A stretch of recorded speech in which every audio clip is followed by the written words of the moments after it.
संत रामपाल जी महाराज एक ऐसे महान संत जिन्होंने अपनी सतभक्ति, तत्व ज्ञान, करुणा और सेवा के बल पर समाज में नई मिसाल कायम की है। संत रामपाल जी महाराज की अगुवाई में उनके सभी सतलोक आश्रमों से समाज कल्याण के अद्भुत कार्यों ने समाज को सुनहरे भविष्य की एक नई उम्मीद दिखाई है। संत रामपाल जी महाराज से नाम दीक्षा लेने के बाद लाखों लोगों की लाइलाज बीमारियां जैसे कैंसर, एड्स आदि ठीक हुई। संत जी के ज्ञान से प्रेरित होकर उनके अनुयायियों ने लाखों यूनिट रक्तदान किया। संत जी ने लाखों बहन बेटियों का दहेज मुक्त विवाह करवाया।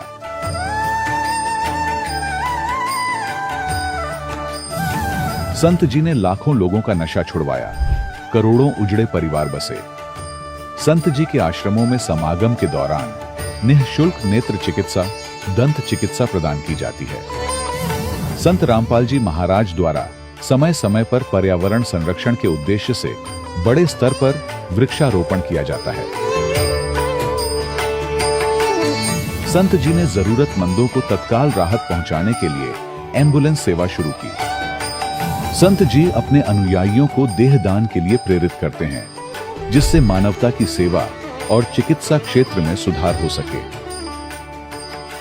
संत रामपाल जी महाराज के सभी आश्रमों में हर रोज निःशुल्क भंडारा आयोजित किया जाता है, जहां हर वर्ग, हर जाति और हर धर्म के लोग एक साथ बैठकर भोजन करते हैं।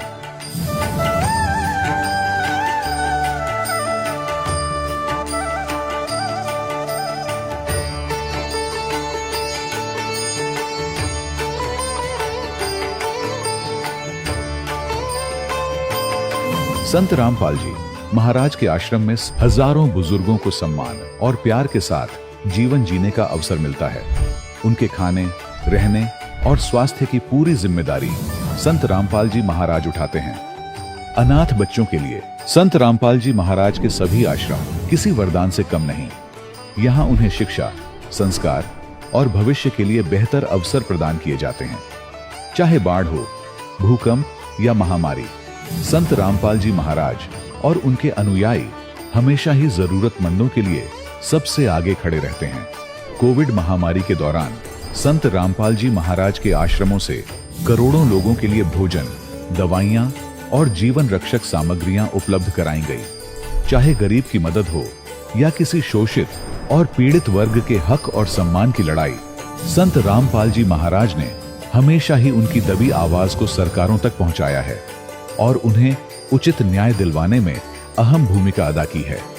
समाज में आध्यात्मिक और सामाजिक मूल्यों के प्रति जागरूकता लाने में संत रामपाल जी महाराज हर कदम पर मानवता के सच्चे सेवक साबित हुए हैं। संत रामपाल जी महाराज का जीवन हमें सिखाता है कि सच्ची सेवा वही है जो निस्वार्थ भाव से की जाए।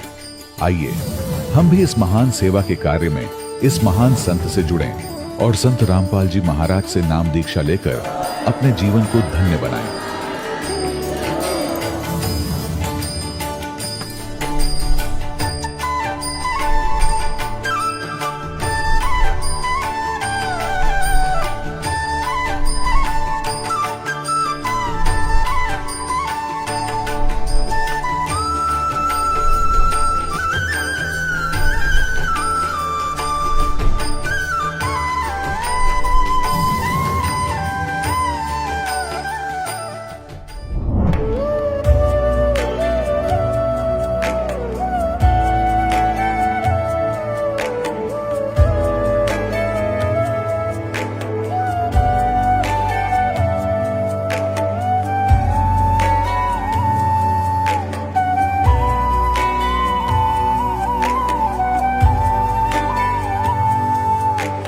जब लग गुरु मिले न साचा, तब लग गुरु करो 10 पांचा।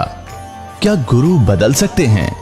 क्या गुरु बदलने से पाप लगता है? अध्यात्म के इस मैदान में आखिर सही गुरु कौन है? गीता जी में वर्णित तत्वदर्शी संत कौन है? इन सभी प्रश्नों के उत्तर जानने के लिए अवश्य सुनिए जगत गुरु तत्वदर्शी संत रामपाल जी महाराज के मंगल प्रवचन। सत साहिब दर्शकों, मनुष्य जीवन में सच्ची शांति और संतोष की खोज में विभिन्न परंपरागत साधनाओं को अपनाता है, लेकिन फिर भी उसका जीवन कष्टों से घिरा रहता है, जिससे वह नास्तिकता की ओर चला जाता है। दर्शकों, ऐसी ही कहानी थी छत्तीसगढ़ के रहने वाले कंवल शाह जी की। कंवल जी बचपन से ही हिंदू धर्म में प्रचलित सभी भक्ति साधनाओं को किया करते थे, फिर भी इन्हें जीवन में केवल दुख और तकलीफ ही मिली। लेकिन दर्शकों, आज कंवल जी का कहना है कि जब से मैंने संत रामपाल जी महाराज से नाम दीक्षा ली है, तब से मेरे जीवन में अद्भुत चमत्कार होने लगे हैं। दर्शकों, आखिर कंवल जी ऐसा क्यों कह रहे हैं? आखिर क्यों कंवल जी ने अन्य धर्मगुरुओं की बजाय संत रामपाल जी महाराज की शरण ग्रहण की? आखिर इसके पीछे की सच्चाई क्या है? सुनते हैं कंवल जी की कहानी, उन्हीं की जुबानी। नमस्कार सर। नमस्कार सर। क्या नाम है आपका? मेरा नाम कंवल साहब पैकरा है। कंवल जी, आप कहाँ से हैं? ग्राम नर्मदापुरा, जिला सरगुजा, अंबिकापुर, छत्तीसगढ़ का। कंवल जी, संत रामपाल जी महाराज से नाम दीक्षा आपने कब ली? संत रामपाल जी महाराज से 12 फरवरी 2013 में नाम लिया। कंवल जी, क्या काम करते हैं आप? मैं पुलिस विभाग में प्रधान आरक्षक के कार्य पर पदस्थ हूँ। कंवल जी, अभी तक क्या क्या भक्ति साधनाएं की हैं आपने? संत रामपाल जी महाराज से जुड़ने से पहले मैं संसार में जो चलता है पारंपरिक भक्ति, शिव जी का, दुर्गा जी का और कई देवी स्थानों का, ये सब भक्ति करता था। और कहीं भी सत्संग होता था, जैसे भागवत कथा वगैरह, तो नज़दीक में रहता था तो मैं जाता रहता था, यही भक्ति करता रहता था। कंवल जी, क्या कारण बना कि आप संत रामपाल जी महाराज जी की शरण में आए? मेरे को 2012 में अक्टूबर में मैं अंबिका जिला स्तर पर ट्रेनिंग हो रहा था, वहाँ आया था। तो वहाँ पर मेरे क्वार्टर के सामने भैया थान में पुस्तक प्रचार करने संत रामपाल जी के शिष्य लोग आए थे और प्रचार कर रहे थे, माइक से बोल रहे थे कि ब्रह्मा विष्णु महेश के माता पिता कौन हैं और इसकी जानकारी है। तो मैं उसको सुना तो मैं बोला कि सब लोग बोलते हैं कि ब्रह्मा विष्णु महेश एक हैं, तो ये बता रहे हैं कि अच्छा ज्ञान है। तो उस पम्पलेट को मैं लिया, तो फिर तुरंत 10 रुपये में ज्ञान गंगा लिया और फिर उसको पढ़ा, तो मुझे समझ में आया कि हाँ, ये ज्ञान सही है। और फिर शाम को मैं टीवी में देखा संत रामपाल जी महाराज का सत्संग, तो मुझे लगा कि हाँ, ये पुस्तक खोल खोल बता रहे हैं। उस समय शनिवार और रविवार को 3-3 घंटे का प्रोग्राम चलता था, डिबेट। तो उसको देखा, पूरा खोल खोल के बता रहे थे गुरुजी। तो इस ज्ञान तो ये था ही नहीं, ब्रह्मा विष्णु महेश का ज्ञान भी बताया कि ये कि माता कौन है, पिता कौन है। तो खोल खोल के दिखाए तो हमें समझ में आया कि ये ज्ञान सही है। हमको तो आज तक कोई बताया नहीं कि ब्रह्मा विष्णु महेश से कोई बड़ा है, वो तो बताते थे कि यही सबसे बड़े हैं और तीनों एक दूसरे का भक्ति करते हैं। अब हम लोग को कोई बताने वाला नहीं था, तो हम लोग इसी में लगे रहते थे। फिर अपने फादर इन लॉ के साथ हम लोग सलाह करके चले गए हरियाणा में बरवाला, और 12/2/2013 में संत रामपाल जी से दीक्षा लिए। सर, संत रामपाल जी महाराज से नाम दीक्षा लेने के बाद क्या आपको कोई लाभ भी मिले? आध्यात्मिक ज्ञान का लाभ हुआ, जैसे सभी चीज़ को जान गए और मनुष्य का क्या कर्तव्य है ये भी पता चला। पहले तो यही जानते थे कि खाना है, मरना है, यही जानकारी था, और मोक्ष का कोई जानकारी ही नहीं था। भगवान है बोलते थे, लेकिन भगवान कुछ कर नहीं सकता। दुख तो हमारा हट नहीं रहा था, मेरे को साटिका हो गया था, तो उसमें साटिका हुआ 2006 से धीरे धीरे 9-10 में बहुत ज़्यादा बढ़ गया था। काम करने में दिक्कत हो रही थी, मैं चल फिर नहीं पा रहा था, 100 मीटर भी चलना मुश्किल था। और इसी बीच कई जगह इलाज कराए, जैसे कि हॉस्पिटल, लोकल हॉस्पिटलों में गए, तो उन लोग तो बोले कि इसका इलाज यहाँ नहीं है, आप बाहर जाके देख लीजिए। तो कोई बताया कि नहीं, झारखंड में एक शुक्ला जी हैं, बहुत अच्छा डॉक्टर हैं, तो वहाँ गए। वहाँ भी गए तो 15 दिन उनका दवाई खाए और सब इंजेक्शन वगैरह सब एक्सरे करवाए, तो वो भी कहे कि कुछ राहत मिलेगा तो आना, नहीं तो फिर ऑपरेशन करना ही पड़ेगा आपको। तो फिर उसके बाद मैं वहाँ नहीं गया, 15-20 दिन का आया, उनका कुछ लाभ नहीं मिला। फिर इसके बाद थोड़ा थोड़ा करके इसका इलाज झाड़ फूँक तरफ भी गए हम लोग, और घर में भी और परेशानी था, बच्चों को भी था। तो झाड़ फूँक तरफ गए तो ये का झाड़ फूँक करने वाला बताया कि आपके यहाँ परेशानी है। मेरे को तो नहीं बताए, हमारे पत्नी को बताए थे कि आप कुछ दिन बाद विधवा हो जाएंगे, जल्दी ही विधवा होंगे। ये 10 की बात है। 10 के बाद उसके बाद बोल रहे थे कि वो कि फलाने जगह एक्सीडेंट हो इनका और वहाँ पर उनका बड़ा घटना हो सकता है। लेकिन वो ये भी बता दिए थे कि 2012 के बाद आप कोई सत्य के पास पहुंच जाएंगे तो आपका एक दुख कट सकता है, कट जाएगा, टल जाएगा। यदि आप नहीं पहुंच पाएंगे तो इसमें आपको घाटा हो सकता है। और मेरी पत्नी को भी बीमारी था, बच्चेदानी में उनका इन्फेक्शन आ गया था और उसको डॉक्टर बोल दिए थे 2008 में इसको निकालना पड़ेगा, अभी दवाई खाते रहिए, कुछ दिन बाद उसको लास्ट में निकालना ही पड़ेगा। ये सब बीमारियों के बाद ये ज्ञान मिल गया हमको 2013 में, और 13 में पहुंच गए संत रामपाल जी के पास। उसके बाद मेरा बीमारी तो 6 महीना में ठीक हो गया, पत्नी का भी दुख दर्द खत्म हो गया। ये हमको लाभ हुआ, मेरा शारीरिक लाभ हुआ। डॉक्टर द्वारा मेरे को ऑपरेशन का सलाह दिए थे, इसको दवाई से बोले कि नहीं ठीक होगा और इसको बाहर जाके इलाज कराना पड़ेगा। ये साटिका का प्रॉब्लम था, कमर में दर्द था जो झुक गया था कमर, ये दास टेढ़ा चलता था वो सीधा चला और अब आज के डेट में पूर्ण रूप से ठीक हो गया। ऑपरेशन कराने की आवश्यकता नहीं पड़ी और गुरुजी के आशीर्वाद से ठीक हो गया। ये रिपोर्ट आप सब जनता देख सकते हैं। पत्नी के बच्चेदानी का इन्फेक्शन को भी निकालने के लिए डॉक्टर के द्वारा बता दिया गया था, जो 2012 के 13 के बाद जो दीक्षा पत्नी को भी ले गया। मेरे पत्नी का डॉक्टरों के द्वारा ये बताया गया था और एक्सरे करके बाहर दिखाया गया था कि उनके बच्चेदानी में इन्फेक्शन है और वो बढ़ रहा था।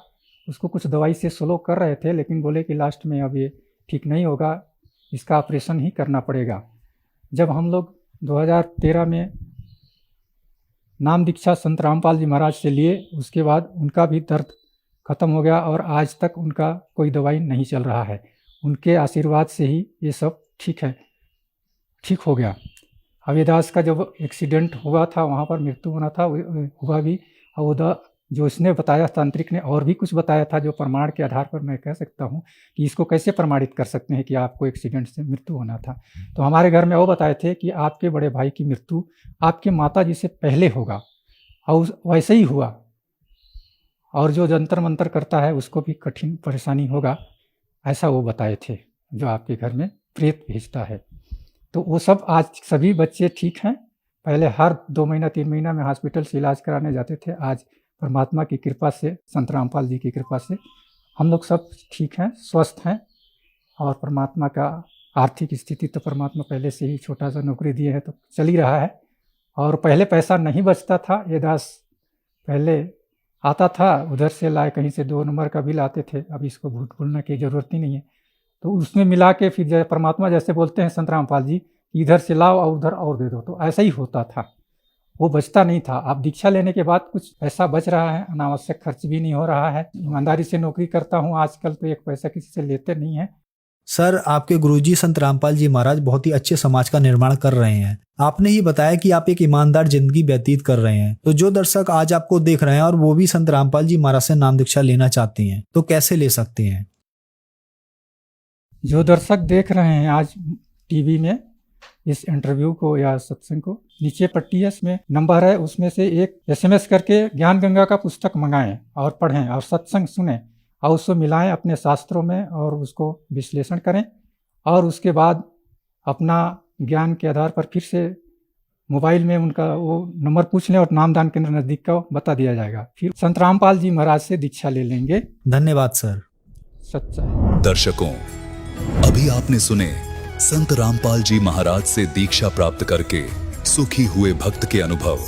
अब देखिए जगत गुरु तत्वदर्शी संत रामपाल जी महाराज के मंगल प्रवचन।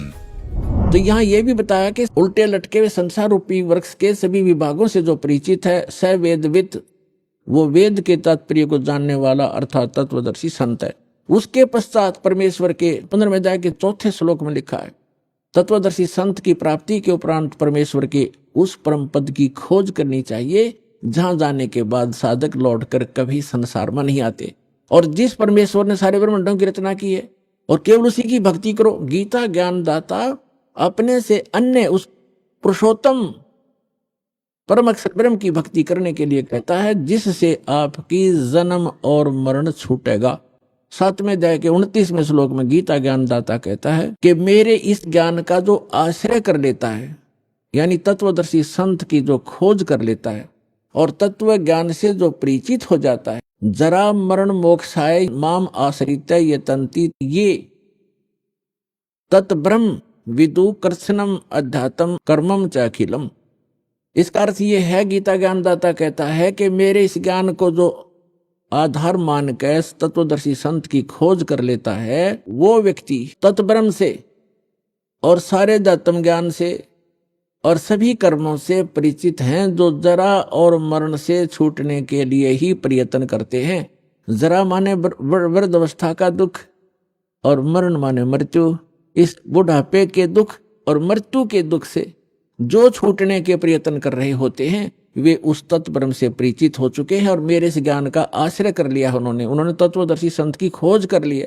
वो तत्ब्रह्म से परिचित हैं, सारे अध्यात्म ज्ञान से परिचित हैं और यहाँ सब कर्मों से परिचित हैं।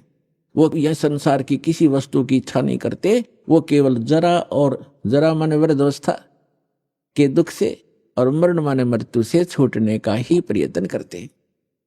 अब श्रीमद् भगवत गीता अध्याय नंबर 8 के श्लोक नंबर 1 में अर्जुन ने पूछा, किम तत्ब्रह्म किम अध्यात्म किम कर्म पुरुषोत्तम। अब गीता ज्ञानदाता तो श्री कृष्ण ने पुरुषोत्तम मान रहा था, जय विष्णु, और ये तो कहता पुरुषोत्तम कोई और है। फिर भी जो ये तो अर्जुन की सोच है, किम पुरुषोत्तम। अब यहां अर्जुन ने पूछा कि वो तत्व ब्रह्म क्या है, वो कौन है जिसके जानने के बाद केवल जरा और मरण से छूटने का ही प्राणी प्रयत्न करता है साधक, और कोई वस्तु की डिमांड इस लोक की नहीं करता। इसका भाव ये है। अब गीता ज्ञानदाता गीता अध्याय नंबर 8 के श्लोक नंबर 3 में कहता वो परम अक्षर ब्रह्म है, यानी गीता ज्ञानदाता से अन्य है। इसलिए 8वें अध्याय के 5 और 7 श्लोक में गीता ज्ञानदाता कहता मेरी भक्ति कर, युद्ध भी कर और मुझ में आस्था रख, भावत रह, मुझे प्राप्त होगा। अपना मंत्र बताता 8वें अध्याय के 13वें श्लोक में, ओम इति एकाक्षरम ब्रह्म व्यवहारण माम अनुस्मरण यह प्रयाति तजंदेहम सयाति परमाम गतिम। मुझ ब्रह्म का केवल एक ओम अक्षर है, नथिंग एल्स, इसके अतिरिक्त कुछ नहीं। उच्चारण करके सिमरण करता हुआ यह प्रयाति तजंदेहम, जो शरीर छोड़कर जाता है, सयाति परमाम गतिम, वो ओम से मिलने वाली परम गति को प्राप्त होता है। ओम से क्या प्राप्ति होती है? ब्रह्मलोक मिलता है, क्योंकि यह ब्रह्म का मंत्र है। और गीता अध्याय नंबर 8 के श्लोक नंबर 16 में कहा है कि ब्रह्मलोक पर्यंत ये सभी लोक पुनरावर्ती में, उनके वहां जाने के बाद भी लौटकर जन्म मृत्यु में प्राणी आते। ये वो स्थान नहीं है जहां जाने के बाद साधक फिर लौटकर कभी नहीं आते। 15वें अध्याय के जो 4थे श्लोक में कहा है। तो इस ब्रह्म की साधना करने से ब्रह्मलोक प्राप्त होता है। ब्रह्मलोक में गए हुए प्राणी भी पुनर्वर्ती में होते हैं, जन्म मृत्यु होता है। इसलिए 18वें अध्याय के 62वें श्लोक में कहता अर्जुन, तू सर्वभाव से उस परमेश्वर की शरण में जा, उसकी कृपा से ही तू परम शांति और सनातन परम धाम को प्राप्त होगा, उस परमेश्वर की ही कृपा से। और उसका मंत्र बता दिया 17वें अध्याय के 23वें श्लोक में कि ओम तत् सत इति निर्देश है ब्रह्मण त्रिविध समर्थ है। ब्रह्मण माने सच्चिदानंद घन ब्रह्म, यानी परम अक्षर ब्रह्म के प्राप्ति का, उस लोक की प्राप्ति का, जहां जाने के बाद साधक फिर लौटकर कभी संसार में नहीं आते, उसके वो मंत्र है ओम तत्सत। अपना तो गीता ज्ञानदाता ने 8वें अध्याय के 13वें श्लोक में बता ही दिया कि मुझ ब्रह्म का केवल ओम मंत्र है। यह तो इनकम्प्लीट साधना है, ब्रह्म तक की है, जन्म मृत्यु सदा बनी रहेगी। वो शाश्वत स्थान प्राप्त नहीं हो सकता, वो सुख प्राप्त नहीं हो सकता। अब बताया है सच्चिदानंद घन ब्रह्म की साधना करने से शाश्वत स्थान, शाश्वत माने जहां जिसका कभी अंत नहीं होता, अविनाशी लोक, हम उसको सत्यलोक कहते हैं, अमरलोक कहते हैं। सत्यलोक की प्राप्ति होती है। तो उसका मंत्र है ओम तत्सत। ओम तो सरपुरुष का, इस ब्रह्म का, और तत् जो है ये अक्षर पुरुष का साधना मंत्र है। तत् ये सांकेतिक है, तत् नहीं, ये अन्य मंत्र है, ये कोड वर्ड है, सांकेतिक शब्द है। और सत ये परम अक्षर ब्रह्म का साधना मंत्र है, वो कोड वर्ड है। ओम तत्सत ये शब्द नहीं है, ये मंत्र नहीं है, ये अन्य मंत्र है जो इस विश्व में दास के पास उपलब्ध है और किसी के पास नहीं है। यदि इस दास से वो मंत्र प्राप्त करके कोई स्वयंभू संत बनकर ये प्रदान करता है, वो अपना जीवन नाश कर रहा है, और जिनको वो नाम दे रहा है वो अधिकारी नहीं है। जैसे अनअधिकारी से बनवाया हुआ लाइसेंस या पासपोर्ट समय पर धोखा देगा और दंडित होना पड़ेगा, तो उस व्यक्ति को ऐसा समझ लेना, यदि कोई ऐसा जालिम व्यक्ति ऐसे जागरूक समय में भी ये प्रयत्न कर रहा हो, तो उसको भी प्रार्थना करना कि अपना जीवन नाश ना करे, भगवान का द्रोही है तू, और इन जीवों का नाश मत कर, काल के दूत का काम मत कर। और वो नहीं माने तो अन्य भाई बहनों को जरूर बताने की चेष्टा करना, झगड़ा नहीं करना, क्योंकि ये मार्ग झगड़े का नहीं है। हमारा फर्ज है बताने का, समझाने का, और ना माने कुएं में पड़े। तो परमात्मा फिर कहते हैं कि जानबूझ साची तजय करे झूठते ने, ताकि संगत है प्रभु सोपन में बिना दे। और फिर परमात्मा कहते हैं कर दीपक कुएं पड़े फिर काहे की कुसलात। हाथ में दीपक टॉर्च ले रहा है, फिर कुएं में गिरने लग रहा है, तो वो होश में नहीं है वो व्यक्ति, कोई शराब वगैरह पी रखी है उसने, तो वो मूर्ख है। फिर अपनी करनी आप पावेगा, आप निर्दोष हो जाओगे। उनको एक बार प्रार्थना अवश्य करना कि ये व्यक्ति जो आप गुरु बनाए बैठे हो, ये गुरु ठीक नहीं है, ये अधिकारी नहीं है। तो इस तरह का अगर कोई स्वयंभू संत बनेगा तो उसको अनधिकारी है, वो डुप्लीकेट जाली लाइसेंस और पासपोर्ट बना रहा है। क्योंकि इस मंत्र के आधार से ये हमारा यहाँ का पासपोर्ट है, जिसके आधार से हम सवलोक जाएंगे, सतलोक जाएंगे। और इसका पता चलेगा जब मृत्यु के बाद जब जाएंगे प्लेटफार्म पर इसको लेकर के। वो सुविधा तो मिलेगी नहीं, सजा और मिलेगी, दंडित कर दिए जाएंगे। तो जो प्रसंग चल रहा है हम उसी पर आते हैं कि उस सच्चिदानंद घन ब्रह्म के पाने का इस 3 मंत्र के जाप का प्रावधान है, निर्देश है, डायरेक्शन है, नथिंग एल्स। निर्देश माने फाइनल फैसला है, आदेश भी और निर्देश यानी ये दिशा भी दे दी। अब उस परमात्मा की भक्ति से पूर्ण मोक्ष होगा और शाश्वत स्थान प्राप्त होगा, जहां जाने के बाद साधक फिर लौटकर कभी संसार में नहीं आते। अब जो प्रसंग चला था कि 7वें अध्याय के 18वें मंत्र में गीता ज्ञान दाता कहता है, वैसे तो ये प्रकरण चलता है 7वें अध्याय के प्रथम मंत्र से ही, और उसमें कहता है गीता ज्ञान दाता कि अर्जुन मैं तुझे ऐसा ज्ञान सुनाऊंगा जिसके जानने के बाद कुछ भी जानना शेष नहीं रहेगा। तो गीता अध्याय नंबर 7 के श्लोक नंबर 12 से लेकर 15 तक स्पष्ट कर दिया है, इन तीनों गुण रजगुण ब्रह्मा सतगुण विष्णु तमगुण शिव जी की जो साधना करते हैं, वो राक्षस स्वभाव को धारण किए हुए मनुष्यों में नीच दूषित कर्म करने वाले मूर्ख हैं। अपने आत्माओं ये दास नहीं कह रहा, अपने सदग्रंथ और इनमें लिखा इतिहास कह रहा है।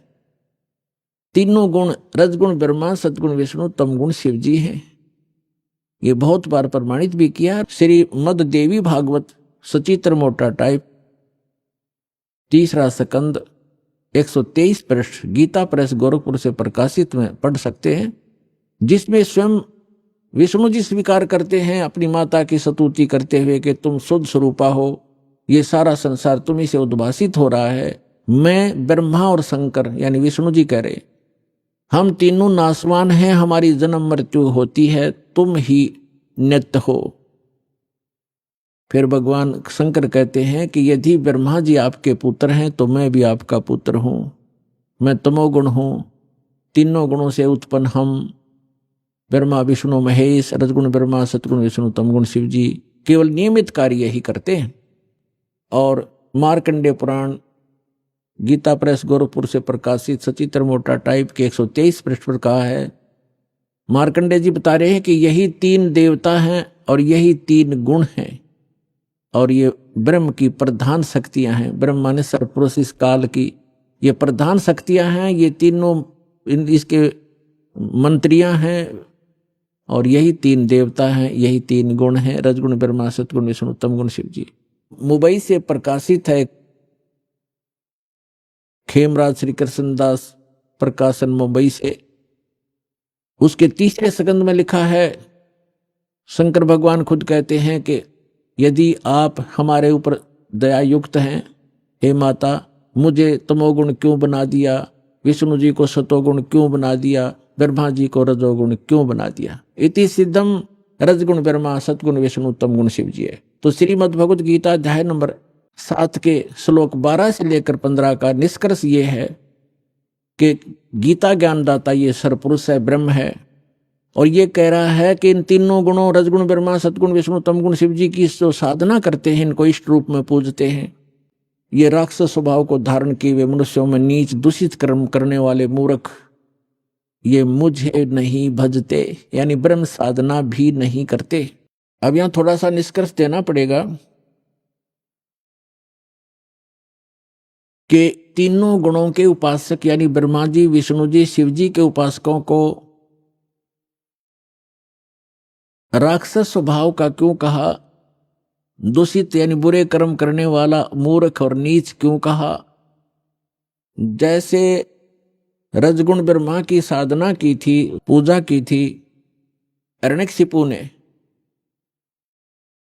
और ऐसा दुर्बुद्धि प्राणी स्वयंभू भगवान बन गया, अपने पुत्र प्रहलाद का शत्रु बन गया, ऐसे कैर ढाई उस प्यारी आत्मा पर कुत्ते वाली मौत मारा गया, असुर स्वभाव राक्षस कहलाया।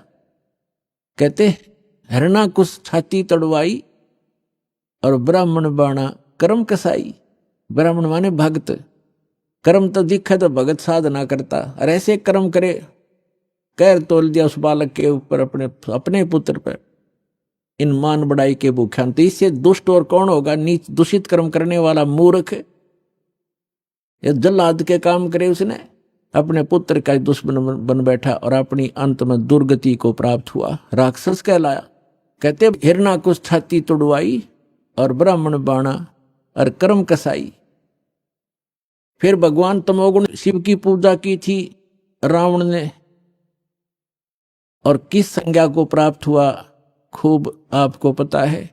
और कैसे दूषित कर्म किया, एक पर नारी को उठा लाना सूरवीर का काम होता है, दुर्भावना से, और कैसे जुल्म करने चाहे, अंत में कुत्ते वाली मौत मरा और राक्षस कहलाया, जो तमोगुण भगवान शंकर का उपासक था।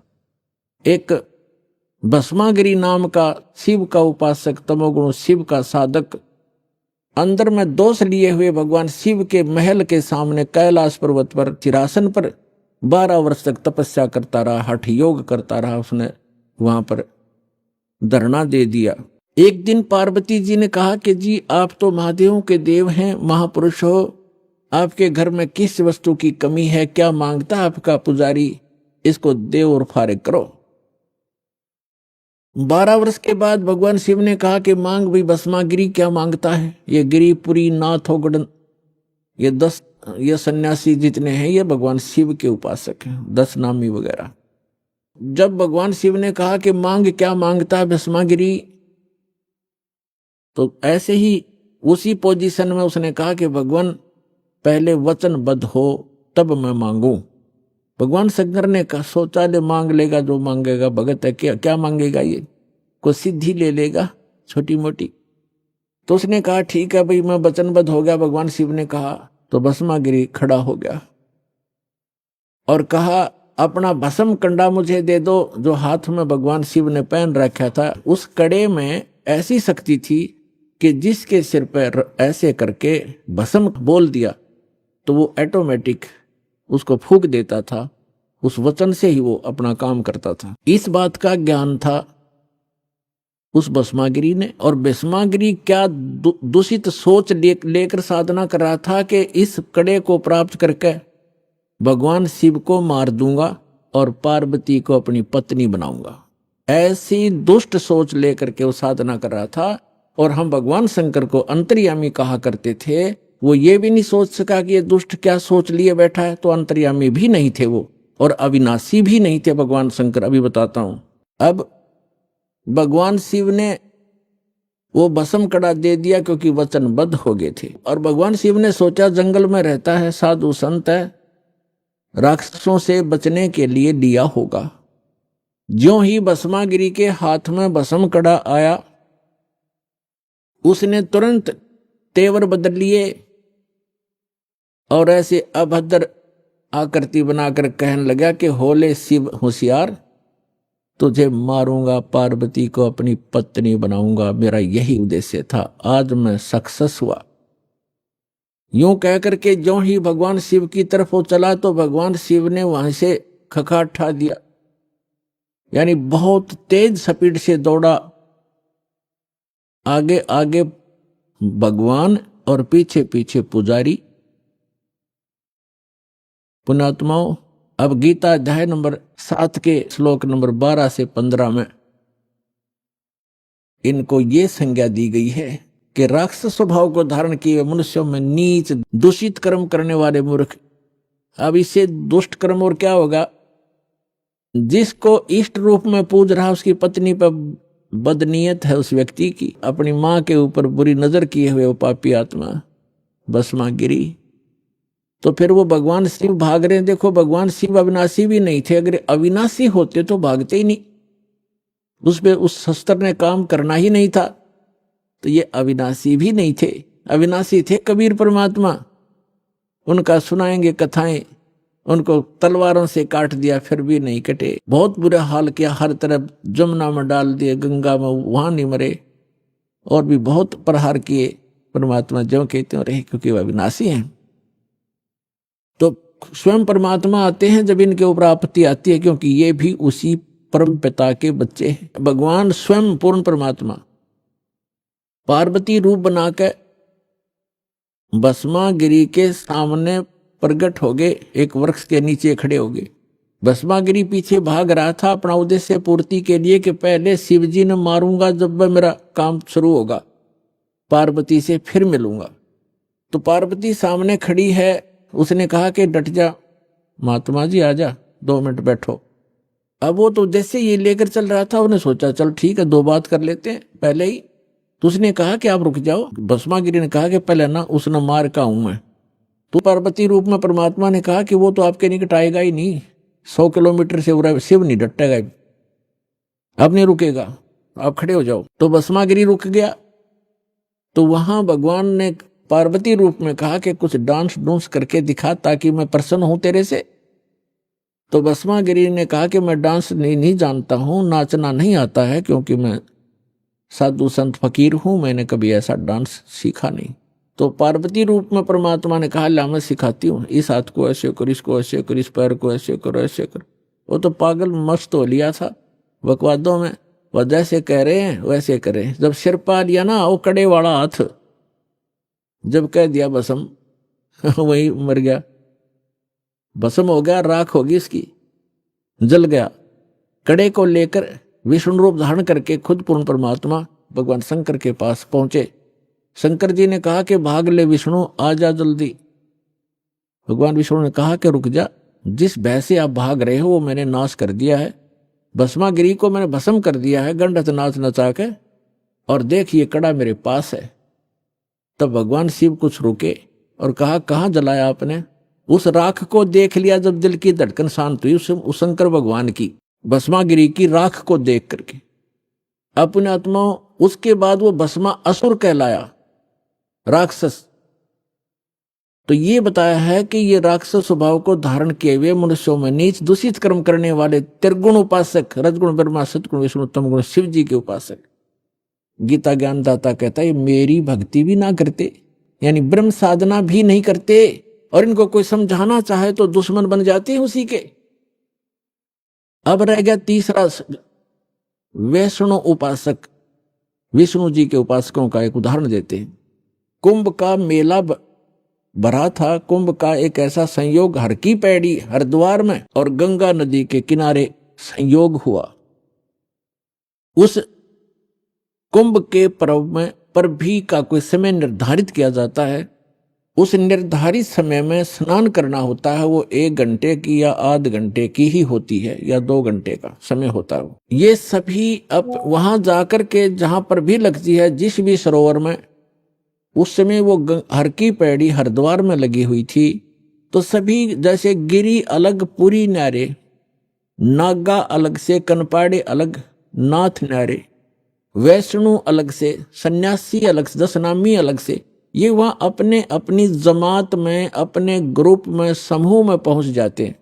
इन सब का एक ओवरऑल मुखिया होता है, उसकी अगुवाई में ये सब पीछे पीछे चलते हैं, उस स्नान करने वाले स्थान की तरफ प्रस्थान कर देते। तो जो पर भी लगनी थी, सबसे पहले ये नागा व्यक्ति जो बिल्कुल नगर रहते हैं साधु, वो पहुंच गए गंगा के ऊपर हर की पैड़ी पे स्नानार्थ। तो जो ही ये सब हर पैड़ियों पर छा गए, तो उसी समय पीछे से सतोगुण विष्णु के उपासक वैष्णु संत आ गए वहां पर। उन्होंने कहा कि हे नागाओ, पहले स्नान हम करेंगे, आप पीछे आओ, हम श्रेष्ठ हैं और हम सतोगुण विष्णु जी के उपासक हैं, हम प्रथम स्नान करेंगे। अब नागाओं ने कहा कि नहीं, हम सर्वश्रेष्ठ हैं, हम त्यागी और बैरागी हैं, हम वस्त्र भी धारण नहीं करते हैं, हम निवस्त्र रहते हैं, नि इच्छा हैं, हम सर्वश्रेष्ठ हैं, हम प्रथम स्नान करेंगे। इस बात पर वैष्णव ने फिर दोबारा उनको व्यंग कर दिया और करड़ी ढंग से धमका दिया कि तुम काहे के श्रेष्ठ हो, तुम टट्टी के हाथ भी नहीं धोते, सड़फड़ पशु की तरह नंगे फिरते हो, राख लपेटे रखते हो, काहे के श्रेष्ठ हो, तुम पीछे आओ, प्रथम हम स्नान करें। इसी बात पर वैष्णु साधु जो विष्णु जी सतोगुण उपासक और नागा शंकर भगवान के तमोगुण उपासक, इन दोनों का युद्ध हो गया। भगवान भूल गए, अर की पैड़ी कहें कि भगवान की पैड़ी, भगवान भूल गए, स्नान और पर भी भूल गए, एक मान बढ़ाई, अपना नीच वृत्ति ही याद रखी, नीच स्वभाव याद रहा। एक दूसरे को काटने लगे, मुंह से काट लें, बाल पकड़कर घुमा दें, पटक पटक कर मारें, जैसे एक फिर तीर मारें, तलवार से गर्द कटारी घोंप दी, कत्लेआम कर दिया। ये 25,000 ये त्रिगुण उपासक आपस में कट कर मर गए उस हर की पैड़ी पे। गंगा का पानी लाल कर दिया, लाशों की सौ का उसमें बेशुमार सौ चल पड़ी। अब यहां उस सूक्ष्म वेद में सच्चिदानंद घन ब्रह्म की वाणी में परमात्मा ने कहा कि तीर तुपक तलवार कटारी और जमधड़ जोर बधावे हैं, हर पैड़ी हर हेत नहीं जाना, वहां जा कर्द चलावे हैं और काटे शीस नहीं दिल करुणा, ये जग में साध को आवे हैं, और जो जन इनके दर्शन को जावे उनको भी नरक पठावे। कि वह गुट्टी उन्हें पावेंगे, जो इनके शिष्य बनेंगे ये शिक्षा उनको देंगे, काटो मरो, काय के लिए, एक मान बढ़ाई के लिए, नहाने के लिए। अरे एक जन साधारण भी कोई नहा रहे हो, 10 20 50 100 भक्त, आम व्यक्ति भी, और वहां कोई व्यक्ति आ जा, भाई मैं भी नहा लूं, अकाजा आप भी नहा लो, स्थान दे देते हैं। तो आम व्यक्ति से भी गिरा हुआ इनका विचारधारा, इनका जो शिष्टाचार, और इनको तुम संत मानते हो, ये त्रिगुण उपासकों के बारे में सूक्ष्म वेद में कहा है। अभी आपने सुने संत रामपाल जी महाराज के मंगल प्रवचन। आइए अब सुनते हैं संत रामपाल जी महाराज से नाम दीक्षा लेकर सतभक्ति करके अद्भुत लाभ प्राप्त करने वाले अनुयायी के विचार। दर्शकों, इंसान सभी पारंपरिक भक्ति साधनाएं करता है और हर वो रास्ता अपनाता है जो उसके धर्म में बताया जाता है, लेकिन फिर भी अक्सर उसे बीमारियां घेर लेती हैं। दर्शकों, ऐसा इसलिए होता है क्योंकि वह शास्त्र विधि को त्याग कर मनमाना आचरण कर रहा होता है। दर्शकों, ऐसी ही कहानी थी हिमाचल प्रदेश की रहने वाली निशा धीमान जी की। निशा जी ने सच्ची भक्ति की खोज में वर्षों तक मंदिरों और गुरुद्वारों में माथा टेका तथा अनेकों मंत्रों का जाप किया, लेकिन फिर भी इन्हें जीवन में न तो शारीरिक सुख मिला और न ही मानसिक शांति। लेकिन दर्शकों, आज निशा जी का कहना है कि जब से मैंने संत रामपाल जी महाराज से नाम दीक्षा ली है, तब से मेरी जिंदगी पूरी तरह से बदल गई है। दर्शकों, आखिर निशा जी संत रामपाल जी महाराज को भगवान क्यों बता रही हैं? आखिर इसके पीछे की सच्चाई क्या है? सुनते हैं निशा जी की कहानी, उन्हीं की जुबानी। जी नमस्कार। नमस्कार सर। जी क्या नाम है आपका? निशा धीमान। निशा जी कहाँ से आए आप? जी मैं योल कैंट धर्मशाला से हूँ। जी क्या करते हैं आप? जी मैं एक टीचर हूँ, प्राइवेट स्कूल में जॉब करती हूँ। क्या क्वालिफिकेशन है आपकी? जी मैंने बीएड किया हुआ है, एमए इंग्लिश है, एमफिल है, पीजीडीसीए और एमएससी आईटी भी किया हुआ है। और अभी रिसेंटली मैं पीएचडी के लिए तैयारी कर रही हूँ। निशा जी, आप पढ़े लिखे हैं, आप टीचिंग भी करते हैं। हम आपसे ये जानना चाहेंगे, आज आप इंटरव्यू देने के लिए आए हैं संत रामपाल जी महाराज के बारे में। इतना पढ़े लिखे होने के बावजूद भी एक संत के ऊपर इतना विश्वास। सर, बात ऐसी है कि हमारा जो किताबी ज्ञान है वो तो कुछ हमें बताता है, जो ऐसा ज्ञान देता है कि हमें एक रोज़गार का साधन मिल सके, लेकिन जो हमारा आध्यात्मिक ज्ञान है वो आध्यात्मिक ज्ञान हमें मोक्ष की ओर ले जाता है। तो संत रामपाल जी महाराज जी एक ऐसे संत हैं इस वर्तमान समय में जो हमें मोक्ष का सही मार्ग बता रहे हैं। तो सब संतों का ज्ञान सुनने के पश्चात, सब संतों के शरण में जाने के पश्चात अंत में मुझे सिर्फ संत रामपाल जी महाराज जी का ज्ञान सही लगा, इसलिए मैंने संत रामपाल जी महाराज जी की शरण ग्रहण की। आपने संत रामपाल जी महाराज से पहले और किसको गुरु बनाया जिनसे आपने पहले नाम दीक्षा ली हो? सर, मैंने संत रामपाल जी महाराज जी की शरण ग्रहण करने से पहले मैं सबसे पहले माता की पूजा करती थी। जब मैं 3 साल की थी उस समय से ही मैंने माता दुर्गा की पूजा करना शुरू कर दिया था। 9 दिन मैंने माता के व्रत रखे हैं, दुर्गा सप्तशती का पाठ किया है, सोमवार का व्रत भी रखती थी, मंगलवार का भी, वीरवार का भी, शुक्र का भी और शनिवार का भी, यानी हर प्रकार की साधना मैंने की। इसके अतिरिक्त मैंने पीरों से भी दीक्षा ली, उनकी बाणियाँ भी ग्रहण की, और इसके अलावा हम गुरुद्वारे में भी जाते थे, मंदिरों में भी जाते थे, शिव जी की पूजा भी मैंने बहुत की। घर में पारद का शिवलिंग रखा हुआ था तो हर सोमवार को उस पे जल चढ़ाना, मतलब बहुत ज़्यादा पूजा पाठ मैंने किया।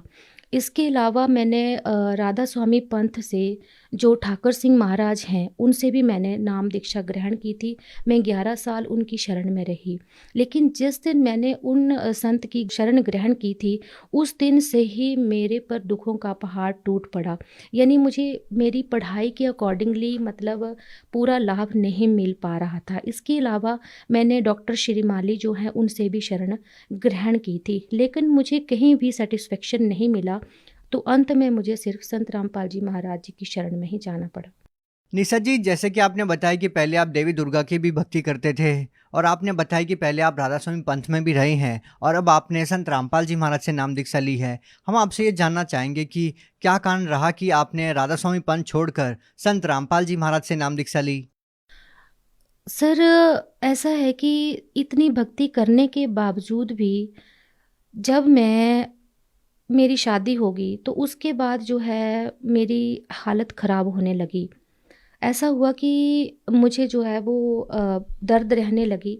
मैंने जब डॉक्टर को दिखाया, मेरा बड़ा बेबी तब 3 महीने का था, तो डॉक्टर बोलने लगे कि आपके जो है वो ब्लैडर में स्टोन है और ये निकलवाना ही पड़ेगा। मुझे राधा स्वामी पंथ में जो संत ठाकर सिंह महाराज हैं, दुर्गा माता पर बहुत ज़्यादा विश्वास था कि मेरा कष्ट ये काट देंगे और मुझे किसी ऐसी सिचुएशन से नहीं गुजरना पड़ेगा, लेकिन ऐसा कुछ नहीं हुआ। मुझे काफ़ी कष्ट सहना पड़ा। जब बेबी मेरा बड़े वाला बेटा 3 मंथ का था उस टाइम मेरा ऑपरेशन हुआ। हालांकि उससे 3 महीने पहले मेरा सिजेरियन हुआ था। 3 महीने के बाद मेरा गॉल ब्लैडर जो है वो रिमूव कर दिया गया। उसके ठीक 1 साल बाद मेरी किडनी में स्टोन था, तो डॉक्टर ने बोला कि आपका किडनी जो है वो ख़राब हो चुका है, और मैं स्टाम्प पेपर पे लिख के देता हूँ कि दुनिया की कोई भी ताकत जो है वो आपकी किडनी को ठीक नहीं कर सकती है। लेकिन मैंने बोला ठीक है, अब जो भी होगा वो देखा जाएगा। तो डॉक्टर ने जो है वो डीजे स्टंटिंग करी, स्टंट डाला मेरे किडनी में, क्योंकि दोनों किडनी में स्टोन था। जैसे तैसे करके उन्होंने रिमूव किया। फिर भी वो थक्का जैसा वो किडनी में जमा ही रहा। चलो वो भी हो गया, जैसे तैसे टाइम निकाल लिया। उसके 2 साल बाद फिर से मुझे जो है वो दर्द पड़ी। मैंने फिर से चेकअप करवाया। डॉक्टर बोलते कि सेम कंडीशन, हमें समझ नहीं आ रहा ये काला का सा जो ब्लैक जैसा थक्का जमा हुआ है ये क्या है। तो फिर ब्लड, मेरे को यूरिन में बहुत ज़्यादा ब्लड आता था और बैठना मुश्किल हो जाता था, तो ब्लड क्लॉट्स आते थे। फिर बहुत ज़्यादा क्रिटिकल कंडीशन थी, यानी मेरी हालत इतनी ख़राब हो गई थी, मैं धीरे धीरे जो है वो डिप्रेशन की ओर जो थी वो बढ़ रही थी। और इसके अलावा जो था वो मुझे सांस की भी प्रॉब्लम रहने लगी। सांस भी मेरी बैठे बैठे रुक जाती थी। एक बार क्या हुआ, हमने सुबह ब्रेकफास्ट किया सारी फैमिली ने, और मैं बैठी थी और मेरा सांस रुक गया एकदम से। तो उस टाइम जो है मुझे रियलाइज़ हुआ कि सभी पूरी फैमिली मेम्बर्स मेरे पास में बैठे हुए हैं, लेकिन मुझे कोई कोई मेरी हेल्प कर नहीं सकता इस टाइम, क्योंकि एक सांस की कीमत जो है वो मुझे उस टाइम जो है वो समझ आई। तो इस तरह से मैंने जो है वो काफ़ी पूजा पाठ किए। जब मुझे कोई लाभ नहीं मिला तो मेरे मन में यही सवाल उठता था, गुरु को जो है वो भगवान से भी ज़्यादा ऊंचा दर्जा दिया गया है, तो अब मेरे साथ ऐसा क्यों हो रहा है कि मुझे कोई लाभ नहीं मिल पा रहा है। निशा जी, एक बात बताइए, आपने इतने सालों तक तरह तरह की पूजाएं की, आप 11 साल तक राधा स्वामी पंथ में भी रहे, तो हम आपसे ये जानना चाहेंगे कि इन सब चीज़ों के बावजूद आप संत रामपाल जी महाराज जी की शरण में कैसे आए? भगत जी, मैं एमफिल कर रही थी जब मेरा डेजर्टेशन का काम पूरा चला हुआ था, तो उस टाइम जो है मुझे फ़ीवर आया। फ़ीवर इतना आया कि मेरी कंडीशन बहुत ज़्यादा ख़राब हो गई। मैं जो है उस प्रोजेक्ट को कंप्लीट करने में बहुत ज़्यादा असमर्थ हो गई। तो हमारे एक फैमिली मेंबर हैं, मेरे चाचा जी, उन्होंने मुझे जो है ज्ञान गंगा बुक दी। मुझे उसे पढ़कर काफ़ी अच्छा लगा और मुझे लगा कि यही सही ज्ञान है। इस तरह से मैंने 10 फरवरी 2014 को संत रामपाल जी महाराज जी की शरण ग्रहण की। निशा जी, आप एक पढ़े लिखे इंसान हैं और आपने संत रामपाल जी महाराज जी का ज्ञान सुना, उसके बाद आपने उनसे नाम दीक्षा ली। देखिए, संत रामपाल जी महाराज के बारे में ये कहा जाता है कि वो देव देवताओं की भक्ति छुड़वाते हैं। आपने संत रामपाल जी महाराज जी के सत्संग सुने, उनकी पुस्तकें पढ़ी, उसके बाद नाम दीक्षा ली, तो क्या वाकई में संत रामपाल जी महाराज देव देवताओं की भक्ति छुड़वाते हैं? क्योंकि भगत जी, संत रामपाल जी महाराज जी का ज्ञान ग्रहण करने के पश्चात ये मुझे पूरी तरह से पता चल चुका था कि जिन देवी देवताओं की मैं पूजा आज तक करती रही, उनकी पूजा करने से तो मुझे कोई लाभ भी नहीं मिला। वो जो है वो मेरा कष्ट नहीं काट सकते थे। इवन दुर्गा माता ने भी मुझे एक बार खुद आके बता दिया था कि मैं कर्म के लेख को नहीं काट सकती हूँ। इसके लिए आपको जो है वो किसी तत्वदर्शी संत के पास ही जाना पड़ेगा, वो ही आपके कष्ट को काट सकते हैं। और इस तरह से जितने साल तक मैं राधा स्वामी पंथ में रही, उनका सत्संग सुनते थे, वो हमेशा यही बताते थे कि कर्म का भोग जो है वो भोगना ही पड़ेगा। और इसके अलावा अनेक देवी देवताओं की पूजा भी करते थे, तो उनकी पूजा करने से भी हमें कोई लाभ नहीं मिलता था, हमें कर्म का भोग जो है वो भोगना ही पड़ता था। संत रामपाल जी महाराज जी ने वेदों को खोल के बताया कि जो पूर्ण परमात्मा कबीर साहिब हैं, वो हमारे 3 ताप को और कर्मों के जो पाप हैं हमारे, उनको काट सकते हैं। तब हमें संत रामपाल जी महाराज जी पर भरोसा हुआ और हमने उनसे नाम दीक्षा लेकर उनकी शरण ग्रहण की। निशा जी, जैसा कि आपने बताया कि आप बचपन से ही देवी दुर्गा की भक्ति करते थे और उसके बावजूद भी आपके दुखों का निवारण नहीं हुआ और भी आपको बहुत सारे कष्ट देखने को मिले, तो फिर आपने 11 साल तक राधा स्वामी पंथ में रहकर भक्ति की। तो हम आपसे अब ये जानना चाहेंगे, जब आपने संत रामपाल जी महाराज जी से नाम दीक्षा ली, तो आपको जो रोग थे, आपकी किडनी में जो प्रॉब्लम थी, क्या संत रामपाल जी महाराज से नाम दीक्षा लेने के बाद आपके सारे दुख दर्द ठीक हुए? सबसे पहला लाभ तो मुझे ये मिला कि किडनी में जो मुझे स्टोन थे, उनसे मुझे निजात मिली। पिछले साल ही मुझे डॉक्टर ने बोला कि आपको 12.5 mm की पथरी है। मैंने परमात्मा के चरणों में अरदास लगाई, संत रामपाल जी महाराज जी के चरणों में अरदास लगाई कि मुझे ऐसी ऐसी प्रॉब्लम है। डॉक्टर ने मुझे बोला कि आप या तो PGI चले जाइए या तो आप IGMC चले जाइए। तो मैंने वहाँ जाने की बजाय संत रामपाल जी महाराज जी ने जो भक्ति बताई है, उस पर विश्वास करके, संत रामपाल जी महाराज जी के शब्दों पर विश्वास करके परमात्मा की भक्ति की और मुझे पूर्ण लाभ मिला। तो निशा जी, आपकी किडनी में जो पथरी थी वो कैसे ठीक हुई? वो जो स्टोन थी वो भक्ति करने से ही अपने आप ठीक होती चली। और उससे पहले जब मेरी किडनी में प्रॉब्लम थी, तो उससे पहले मेरा 2 बार ऑपरेशन हुआ था। लेकिन संत रामपाल जी महाराज जी की शरण ग्रहण करने के पश्चात सही भक्ति करने से, उनकी बताई गई भक्ति विधि करने से मुझे संत रामपाल जी महाराज जी ने किडनी के प्रॉब्लम से राहत दी। यहाँ तक कि जो मेरे ब्लड क्लॉट्स निकलते थे किडनी से, यूरिन में जो ब्लड क्लॉट्स निकलते थे, उनसे भी मुझे निजात मिली। संत रामपाल जी महाराज जी की शरण में आने के पश्चात मेरी सालों की पुरानी बीमारी, कोलाइटिस जैसी बीमारी, किडनी की बीमारी, अस्थमा की बीमारी, फिर जो डिप्रेशन की बीमारी है, माइग्रेन की बीमारी है, इन सभी बीमारियों से मुझे राहत मिली है। तो इस तरह से मुझे संत रामपाल जी महाराज जी की शरण में आने के बाद बहुत सारे लाभ हुए हैं। सर एक बार क्या हुआ कि वो शाम के टाइम में आरती कर रही थी, हस्बैंड भी सोए हुए थे और बच्चे भी आराम कर रहे थे। जो मेरे सास ससुर हैं वो भी घर पर नहीं थे। तो मैंने क्या किया कि मैंने बोला सब्जी बना लेती हूँ पहले, उसके बाद मैं जो है संध्या आरती करूँगी। मैं गैस बंद करना भूल गई। फिर मैं संध्या आरती करने बैठ गई तो कम से कम 35 मिनट जो है वो 35 से 38 मिनट संध्या आरती में लग ही जाते हैं।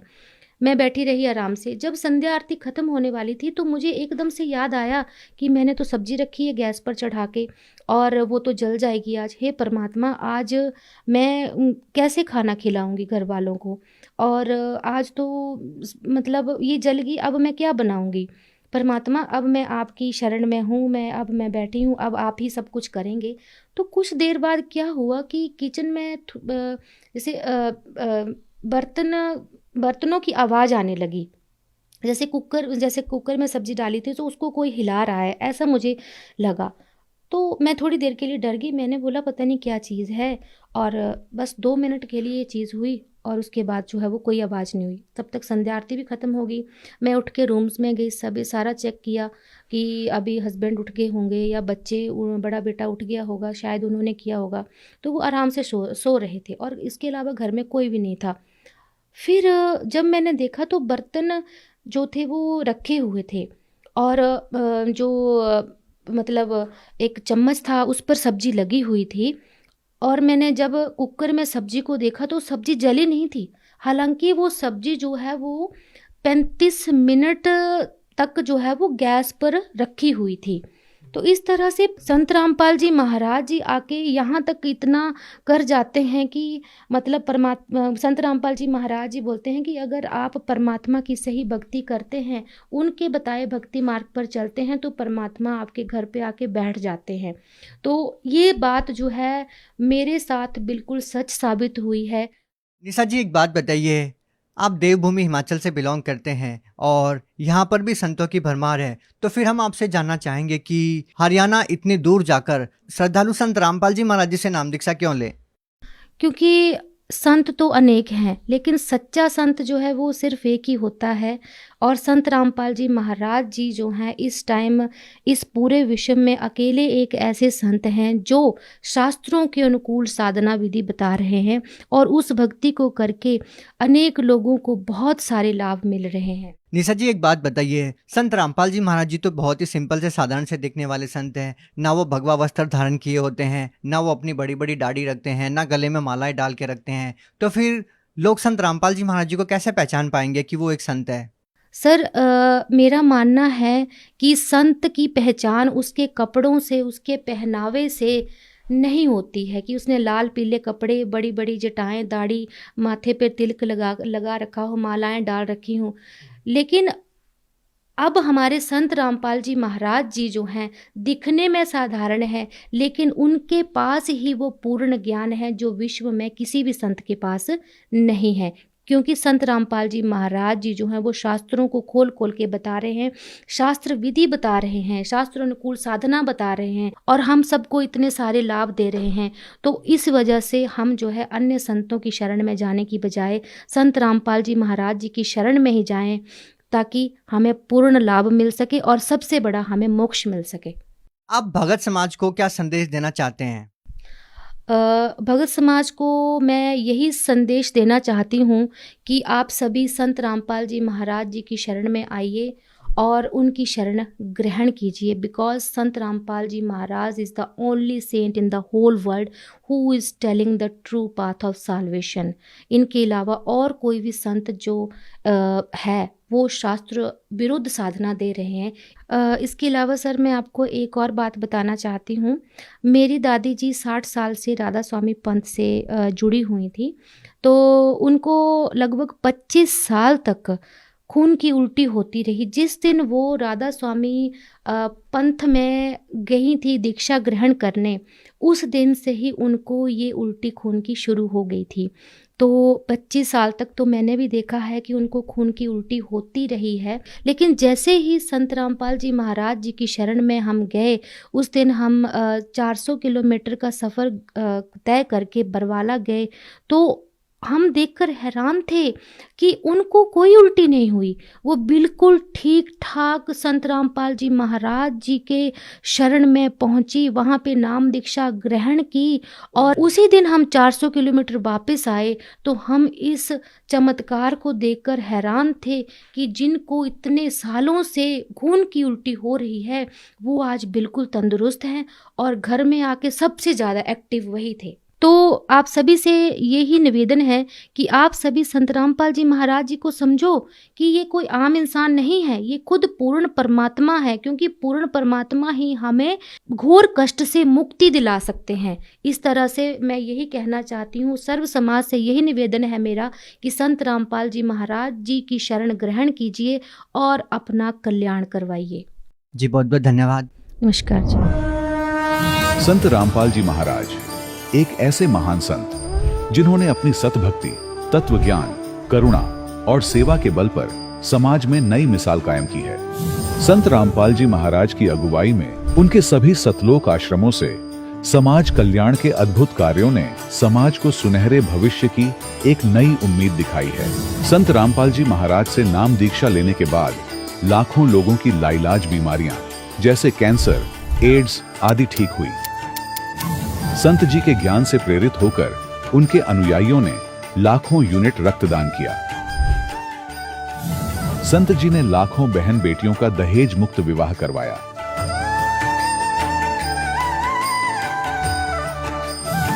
संत जी ने लाखों लोगों का नशा छुड़वाया, करोड़ों उजड़े परिवार बसे। संत जी के आश्रमों में समागम के दौरान निःशुल्क नेत्र चिकित्सा, दंत चिकित्सा प्रदान की जाती है। संत रामपाल जी महाराज द्वारा समय समय पर पर्यावरण संरक्षण के उद्देश्य से बड़े स्तर पर वृक्षारोपण किया जाता है। संत जी ने जरूरतमंदों को तत्काल राहत पहुंचाने के लिए एम्बुलेंस सेवा शुरू की। संत जी अपने अनुयायियों को देहदान के लिए प्रेरित करते हैं, जिससे मानवता की सेवा और चिकित्सा क्षेत्र में सुधार हो सके।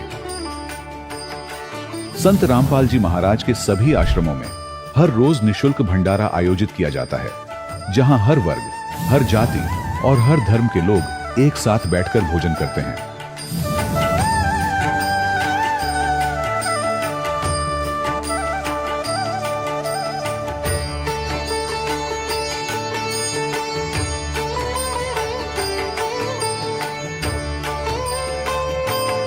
संत रामपाल जी महाराज के आश्रम में हजारों बुजुर्गों को सम्मान और प्यार के साथ जीवन जीने का अवसर मिलता है। उनके खाने, रहने और स्वास्थ्य की पूरी जिम्मेदारी संत रामपाल जी महाराज उठाते हैं। अनाथ बच्चों के लिए संत रामपाल जी महाराज के सभी आश्रम किसी वरदान से कम नहीं। यहाँ उन्हें शिक्षा, संस्कार और भविष्य के लिए बेहतर अवसर प्रदान किए जाते हैं। चाहे बाढ़ हो, भूकंप या महामारी, संत रामपाल जी महाराज और उनके अनुयायी हमेशा ही जरूरतमंदों के लिए सबसे आगे खड़े रहते हैं। कोविड महामारी के दौरान संत रामपाल जी महाराज के आश्रमों से करोड़ों लोगों के लिए भोजन, दवाइयां और जीवन रक्षक सामग्रियां उपलब्ध कराई गई। चाहे गरीब की मदद हो या किसी शोषित और पीड़ित वर्ग के हक और सम्मान की लड़ाई, संत रामपाल जी महाराज ने हमेशा ही उनकी दबी आवाज को सरकारों तक पहुंचाया है और उन्हें उचित न्याय दिलवाने में अहम भूमिका अदा की है। समाज में आध्यात्मिक और सामाजिक मूल्यों के प्रति जागरूकता लाने में संत रामपाल जी महाराज हर कदम पर मानवता के सच्चे सेवक साबित हुए हैं। संत रामपाल जी महाराज का जीवन हमें सिखाता है कि सच्ची सेवा वही है जो निस्वार्थ भाव से की जाए। आइए हम भी इस महान सेवा के कार्य में इस महान संत से जुड़ें और संत रामपाल जी महाराज से नाम दीक्षा लेकर अपने जीवन को धन्य बनाएं।